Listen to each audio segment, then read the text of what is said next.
La comptabilisation des titres. Cette vidéo vient compléter celle qu'on a consacrée aux immobilisations incorporelles et corporelles.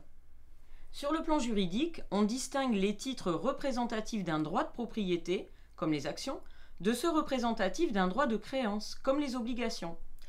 Sur le plan comptable, les titres détenus par une entité sont affectés soit en classe 2, immobilisation, soit en classe 5, compte financier, selon la durée prévue de leur détention et les objectifs poursuivis. En bref, on est propriétaire ou pas, et on les garde longtemps ou pas. Ainsi, l'acquisition est considérée dans un premier cas comme des immobilisations financières lorsqu'il est envisagé de conserver les titres un certain temps. Et là, nous pouvons distinguer les participations des autres immobilisations financières.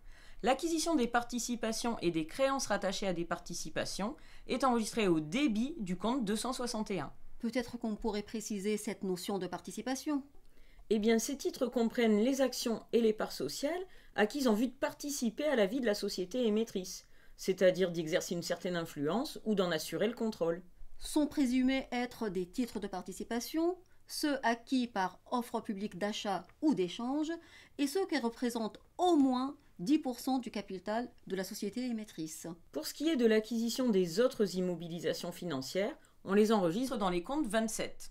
Les titres immobilisés de l'activité de portefeuille, les TIAP, sont enregistrés au débit du compte 273. Ces titres sont acquis pour obtenir une rentabilité à long terme sans intervenir dans la société émettrice.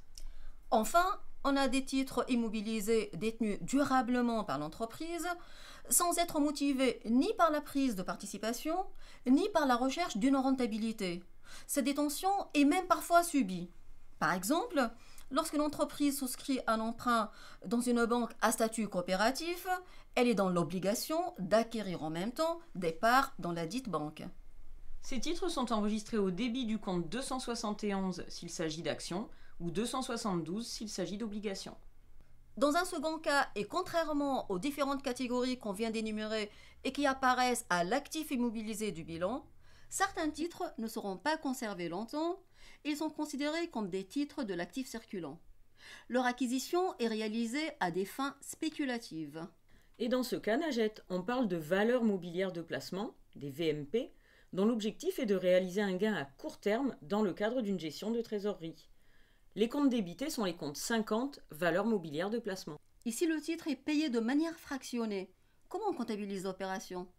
Le compte concerné enregistre la valeur totale des titres, et la fraction non libérée, c'est-à-dire pas encore payée, est comptabilisée selon la nature des titres au crédit du compte 269 pour les titres de participation, 279 pour les titres immobilisés ou 509 pour les valeurs mobilières de placement. Rappelons, Stéphanie, que la présence du chiffre 9, ici en troisième position, indique un compte qui fonctionne en sens contraire du compte de rattachement. Prenons l'exemple de l'entreprise Exceda qui participe à la création d'une SARL en souscrivant en numéraire 200 parts sociales d'une valeur nominale unitaire de 200 € sur un capital de 1000 parts. Les titres sont à libérer de 3/4 à la souscription le 2 octobre. Le 15 décembre, le reste est appelé. Notre entreprise se libère de sa souscription le 18 décembre. Sur les 1000 parts sociales émises, l'entreprise en a souscrit 200, soit 20%. Il s'agit donc de titres de participation puisque l'opération concerne plus de 10% des parts. Cette souscription est enregistrée comme suit. Le compte 261 est débité pour l'intégralité du montant, soit 200 parts fois 200 €, ça fait 40 000. Le compte banque est crédité pour le montant payé et le 269 pour le montant à libérer. Le 18 décembre, les 10 000 sont payés. Oui, mais à quelle valeur sont comptabilisés ces titres ?